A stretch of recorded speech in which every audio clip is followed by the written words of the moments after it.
আচার্য কৌটিল্য বলেছেন, যেসব ব্যক্তিরা গুরুর কাছ থেকে বসে বিদ্যার অধ্যয়ন করেননি, কেবলমাত্র পুস্তকের ভিত্তিতে বিদ্যার অধ্যয়ন করেছে, তারা বিদ্বান ব্যক্তিদের সভায় সেই প্রকার সম্মান প্রাপ্ত করে না, যেমনটা দুষ্কর্ম দ্বারা গর্ভধারণ করা স্ত্রী সমাজে কোনো সম্মান হয় না।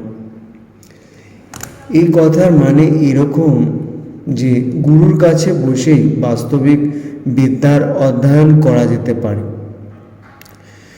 গুরুর থেকেই জ্ঞানের প্রাপ্তি হয়। মানুষ নিজের প্রচেষ্টায় যে জ্ঞান প্রাপ্ত করে সেটা বেশ কয়েক প্রকারের অপূর্ণ থেকে যায়। এমন ব্যক্তিরা বিদ্বানদের সভায় উপহাসের পাত্রই হয়ে ওঠে। গুরুর থেকে বিদ্যা প্রাপ্ত করাটা গুরুত্বপূর্ণ এই জন্যই হয়, কারণ গুরু সকল গ্রহণযোগ্য জিনিস শিষ্যের সামনে প্রকট করে দেন।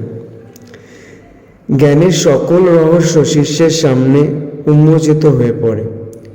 নিজের প্রচেষ্টায় বিদ্যা প্রাপ্ত করলে প্রতিটি ক্ষেত্রে এমনটা হওয়া সম্ভবপর নাও হতে পারে। তখন শঙ্কা উপস্থিত হলে সেটার নিবারণের জন্য কারো না কারোর কাছে যেতেই হয়, অর্থাৎ গুরুর কাছে যেতেই হবে।